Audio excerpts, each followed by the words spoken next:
Coucou tout le monde. Je n'arrivais pas à dormir cette nuit, pourtant il était, je sais pas, au moins 5 heures du matin. Non, à 3 heures du matin, je suis pas arrivée à m'endormir, donc je me suis relevée. Et jusqu'à 5 heures du matin, j'ai fait des petites bricoles. Sauf que, je pense que j'étais pas si bien réveillée que ça. Et du coup, soit c'est moi, soit c'est mon téléphone, mais je n'ai pas sauvegardé la vidéo comme il faut. En tout cas, elle a disparu. Voilà, donc je suis coincée. Il faut que je vous montre ce que j'ai fait. Qu'est-ce que j'ai fait? Dans le grand papier, la page où il y a un livre et en bas une étagère de bibliothèque, là, j'ai découpé l'étagère pour la mettre ici. Alors, il vous faut 12 par 20,4. Non. 12 par 21, pardon. Voilà, 12 par 21. Je vous expliquais aussi cette nuit que si vous voulez mettre une poignée, il faut la mettre là, en même temps que vous mettez ce papier. Donc, avant de coller le papier, alors il faut tout que je refasse. Oh ben non, c'est pas croyable. Dans les sets de table, en plus j'avais tout bien rangé. Dans les sets de table qu'on trouve à Action, là, vous découpez. Alors dans les chutes, si vous pouvez, parce que si vous avez fait des Traveler Notebook ou des choses comme ça, voilà, il vous reste des chutes. Donc vous découpez une lanière d'au moins 1,5 quand même. 2, c'est pas mal. 1,5 ou 2. Ok.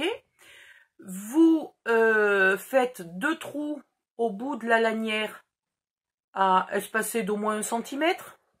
Pareil de l'autre côté. Alors imaginons qu'elle soit, tiens, on va prendre celle-là. Elle est un peu maigrichonne, mais elle peut faire l'affaire. Vous faites 2 trous ici. Ok.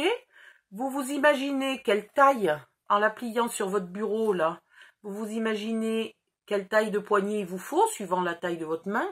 Hein. Puis vous coupez là et vous refaites 2 trous ici. Et vous placez avec ces 2 trous, vous mesurez le centre de votre papier. Et vous placez 4 brats dans votre papier. Voilà. Là, là, là et là, là où j'ai les doigts. 4 brats. Et puis après, vous collez. Donc, vous aurez une poignée ici. Voilà, comme ça. Alors, choisissez une couleur qui aille pas trop mal. Ce gris foncé, là, serait pas mal. L'arrière est beige, donc voilà. Hein. Alors, c'est les grands sets de table ronds qui sont au rayon, entre les draps et la lessive, ils sont. En gros, hein, entre les draps et la lessive. Voilà. Ça, c'est fait. Ça se découpe au ciseau. Le set de table se découpe au ciseau, il n'y a pas de souci. Ensuite, qu'est-ce que j'ai fait d'autre? J'ai collé une clé ici. Une clé en pâte fimo. Avec un petit bout de ruban. Finalement, j'ai pas fait de trou, j'ai pas fait de brad, rien du tout. Si c'est un écritoire sur lequel vous comptez, moi le mien, je dois avouer que c'est de la déco parce que je n'ai malheureusement pas les moyens de partir ni en voyage ni en week-end. Et puis je n'écris pas de carte postale. Donc le mien c'est de la déco, c'est pour vous faire un tuto et c'est parce que l'idée de l'objet me plaisait. Donc si vous écrivez vraiment avec, ne mettez pas de choses en relief.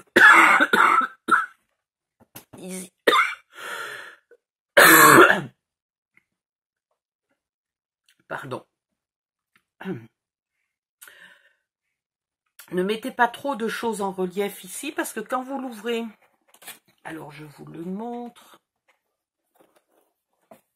Quand vous l'ouvrez ici pour écrire, ça va vous gêner. Hein? Voilà, donc pas trop de choses en relief. J'ai mis ici un petit bout de papier qui fait 2,5 par 20,4. Là, 2,5 par 20,4. Pour pas faire, comme il me restait encore ce papier-là, j'ai continué avec celui-là. Dans la même chute de papier qui me restait, il m'est resté largement assez pour faire ça. Donc ça fait 4. Voilà, les 3 vont à la queue leu, le dessin se suit. Hein. 4 par 6,5. Celui du milieu est un peu plus petit, 3,7. Et au centre, vous faites une fente dans laquelle vous passerez la petite poignée pour qu'elle ressorte. Voilà. Ah oui, ensuite, j'ai mis du papier uni là. Donc, j'ai mis 2,7. C'est presque un peu grand. Mettez que 2,5. Hein. De l'autre côté, 2,5, ça allait très bien. Donc, 2,5 par 20,4. Et là, 5,7 par 20,4. Un petit peu plus que 20,4 peut-être ici. Combien j'ai mis? Non, c'est bon, 20,4. J'ai découpé cette étagère de livres anciens sur le bloc 30-30. Et là, je vais mettre un tamponnage.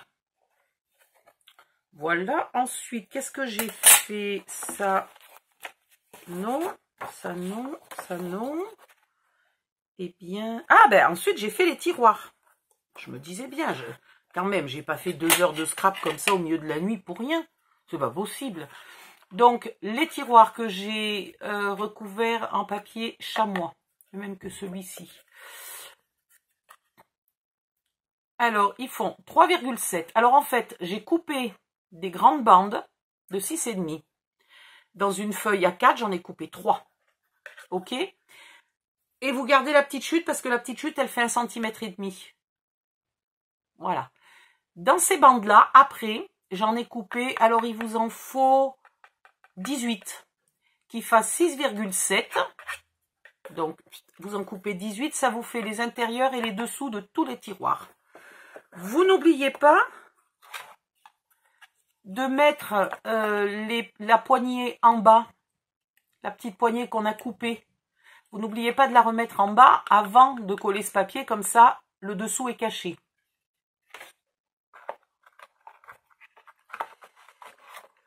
Alors après, pour les tiroirs moyens. Alors attendez, parce que j'avais mis des numéros à mes tiroirs. Est-ce que quelqu'un se souvient des numéros des tiroirs? Oui, ça va aller. On va commencer par le tiroir numéro 1. Donc là, je vous l'ai dit, hein, c'est 3,7. Donc toujours 6,5 par 3,7. Là, c'est dans les fameuses petites chutes d'1,5. OK? Ici, ça va être 3,7 par 1,5. Et vous recouvrez de partout. Oh, regardez! J'en ai oublié un. Alors, je me demandais hier pourquoi il me restait des morceaux. Est-ce que au moins je l'ai gardé? Non, je ne l'ai pas gardé, mais heureusement, j'ai encore une chute d'1,5, donc je vais pouvoir le refaire. Quoique, c'est facile, il doit être dans la poubelle. Il doit être dans la poubelle et il doit être déjà tout ancré. Bon, ben je le rechercherai. C'est dommage. Bon. Voilà. Et vous faites tous vos tiroirs. OK? Ensuite, le tiroir numéro 2. Le tiroir numéro 2, c'est celui-là. Donc ici, vous avez toujours 3,7. Et là, vous avez 2,5. 2,5, 2,5. Alors, 2,5 dans les bandes de 6,5. Une fois que vous avez fait toutes les bandes de 6,5, vous faites des bandes de 3,7 pour là, pour les côtés. Et puis, vous refaites pareil, 2,5. Voilà. Le tiroir numéro 3. Le tiroir numéro 3, c'est toujours donc 6,5 par 3,7. Et pour la hauteur, là, vous allez faire que 3,5 pour celui-là, celui-là et celui-là. Vous faites que 3,5. OK? Là, c'est du 3,7 de large par 3,5 de haut. Et hop, ça roule. Et le dernier tiroir. Ouais, j'ai quand même bien travaillé, hein. Le dernier tiroir. Alors, dans les chutes là de 1,5, il vous faut du 20,5. Là, il vous faut 20,5 par 3, j'ai mis 3,7 ou 3,7. Voilà. 3,7 par 20,5. Là, 3,7 par 1,5. Et puis, voilà. Il est fini.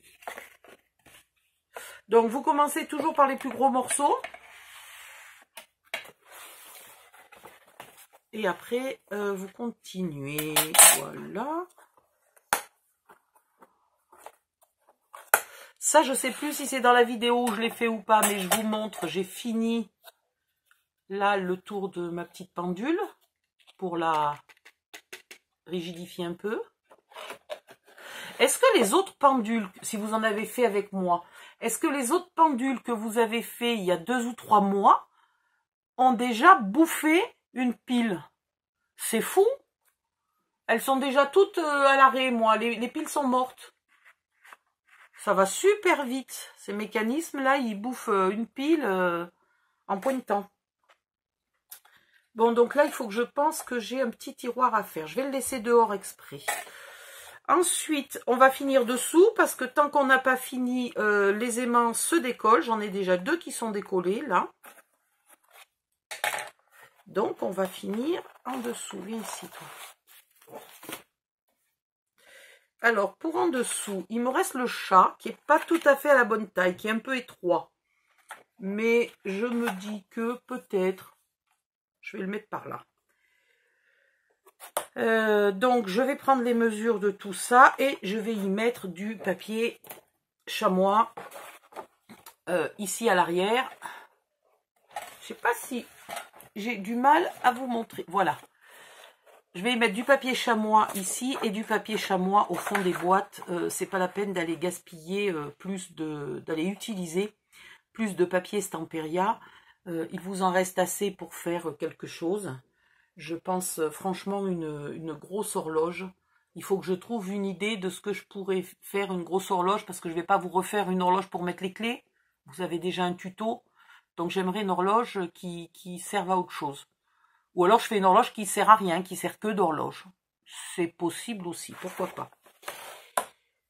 Voilà, je crois que j'ai tout fini. Donc là, mon tamponnage, tac, zim, boum. Ben, je crois que je vous ai tout dit. Ah, et dessous. Dessous, j'ai doublé avec un papier de 21 par 26,5.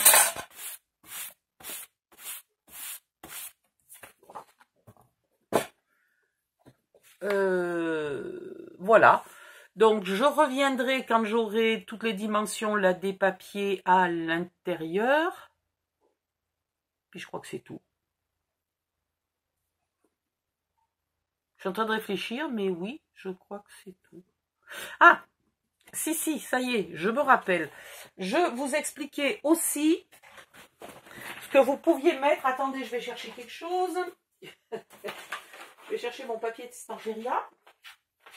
Je vous expliquais aussi comment vous pouviez faire toutes ces charnières si vous n'aviez pas de pâte Fimo ou pas de moule de charnière, etc., etc. Donc, vous avez bien entendu ici plein de charnières. Vous pouvez mettre ces deux-là et ça en guise de fermeture. Et vous pouvez encore y rajouter le petit cadenas là. Voilà. Vous avez plein de choix. Le petit cadenas, si vous ne le collez pas, que vous le mettez dans le vide, prenez une petite chute de papier comme ça, par exemple, pour coller à l'arrière. Hein, pour pas qu'on voit la pub. Sauf si le cadenas tombe... Eh non, le cadenas, il tombe là. Donc, ça va être moche. Voilà. Pour le reste, on s'en servira plutôt pour décorer ce qu'on va mettre là dans la grande case à l'arrière. Ça, c'est fait. Ou alors, vous en avez à l'arrière du chat, par exemple, il y a une jolie serrure, mais c'est dommage parce qu'on gaspille le chat. Ici, il y a une jolie serrure, mais c'est dommage parce qu'on gaspille cette feuille. Voilà. Ensuite, si vous n'avez ni acheté le papier Stamperia, ni aucun moule de ça, vous avez des... alors, il faut juste que je les trouve.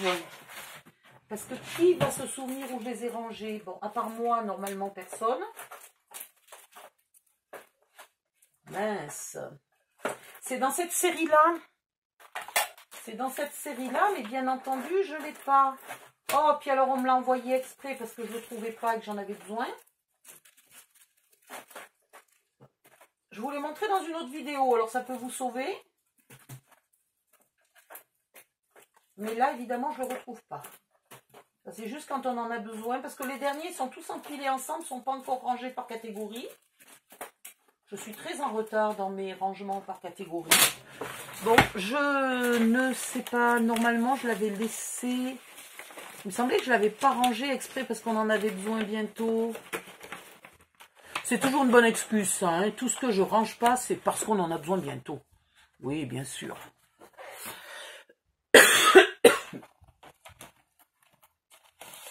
Non, mais je vous jure, il était là. Bon, ben...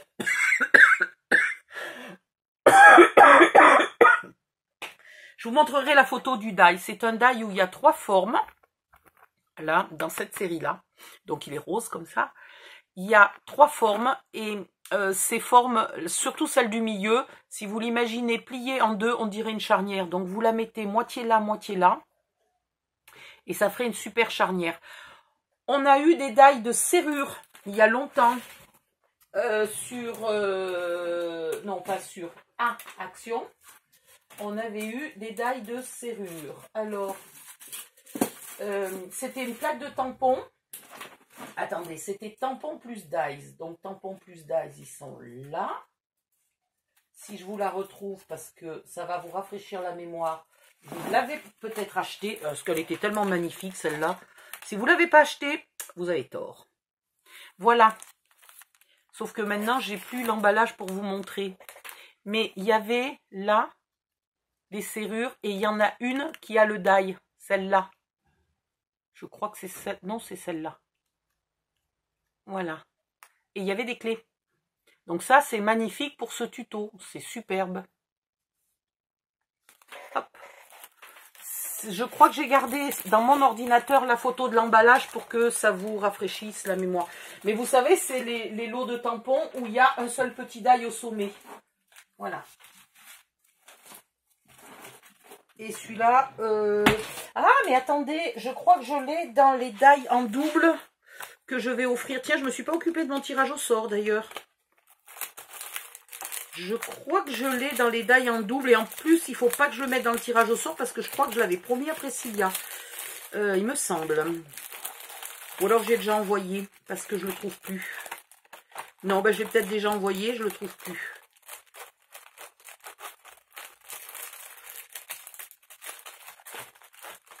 Non, allez, c'est sûr, il n'y est plus. Voilà, bon.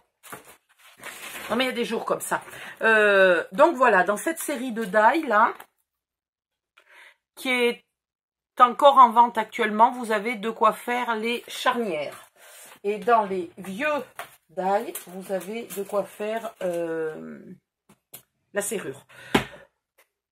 En tout cas, regardez dans vos restes de découpe si vous avez déjà acheté des papiers Stamperia, etc. Il se peut que vous ayez des charnières, des die. Et sinon, avant-dernière solution, trouvez des découpes de charnières, de serrures et de clés sur Internet, imprimer et les mettre là-dessus. Et toute dernière solution, faire la boîte sans ce décor. Coller une vraie clé, par exemple, puis ne pas coller ça, enfin bon, ce que vous voulez. Vous n'êtes pas obligé de faire exactement le même décor que moi. Voilà, ça c'était long à dire, enfin c'était long, j'ai pinaillé, j'ai pris longtemps pour vous le dire. Ah, j'ai regretté après coup d'avoir mis un gros ruban, je voulais mettre une petite ficelle comme ça, vintage, et puis je la trouvais pas. Et évidemment, je l'ai trouvé quand c'était trop tard, que mon ruban était déjà collé. Mais ce ruban est magnifique, il est très très beau, donc ça me va. Voilà, Taksim Boom. Ça, c'est beaucoup trop gros, dommage. C'est beaucoup trop grand pour mettre à l'arrière, là. C'est ballot parce que ça aurait été magnifique. Vous pouvez quand même vous en fabriquer. Faudrait que je vous explique comment. Parce qu'il est bien fait à l'extérieur, mais il est mal fait à l'intérieur. Il n'y a pas l'épaisseur de la tranche, là. Mais je vais peut-être quand même vous expliquer comment en faire un petit carnet pour mettre vos adresses. Et selon le même principe, on va faire probablement cet après-midi, si tout ne me tombe pas sur la tête, avec cette page qui est où? Elle est où? Elle est où la page? Tiens, j'ai perdu une page. Ah oui, je sais, hier elle a glissé, attendez.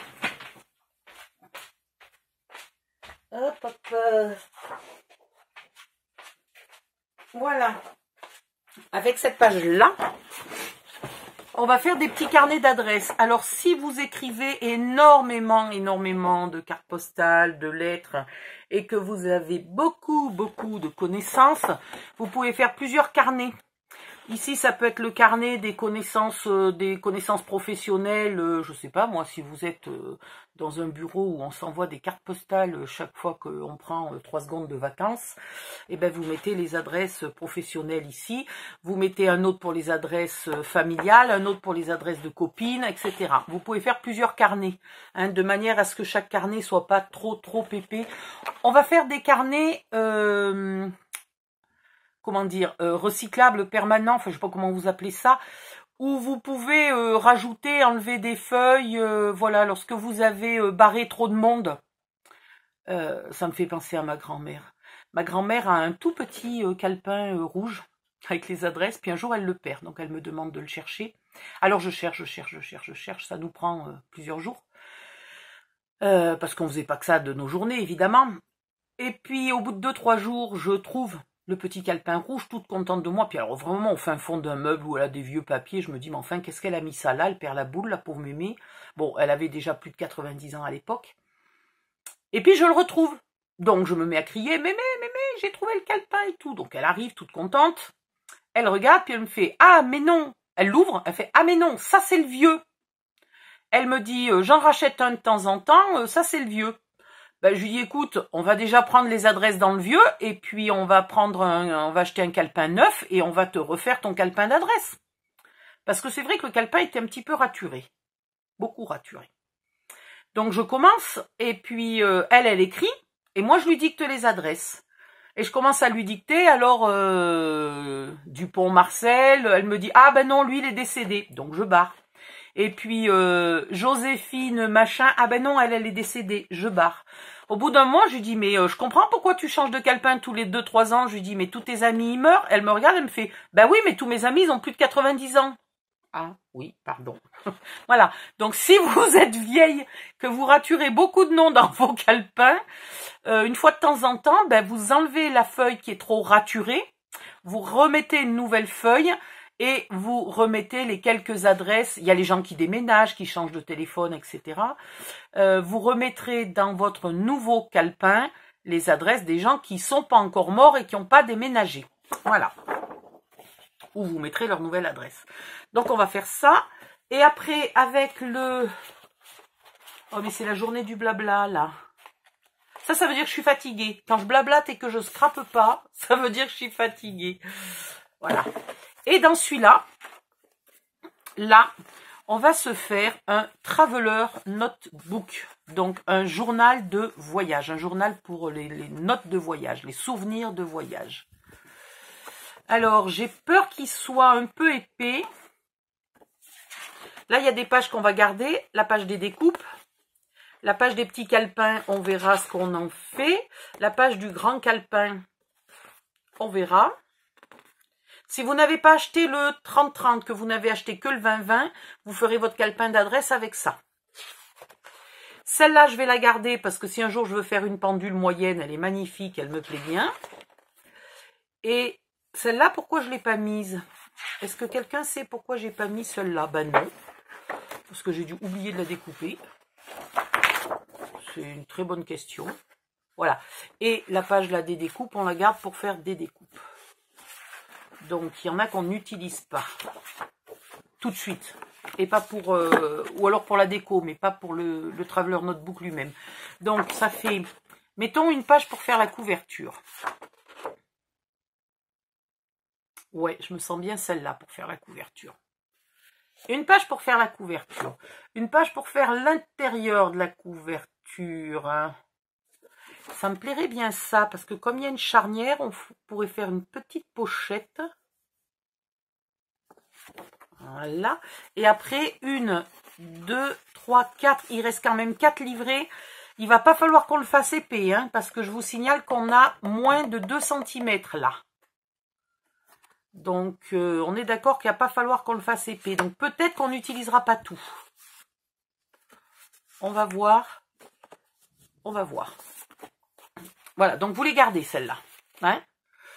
Et puis, bon, il faut que je fasse le tamponnage. Alors, pour le tamponnage, j'ai ça qui vient d'Action. Je peux tamponner une vieille clé ou ça, là.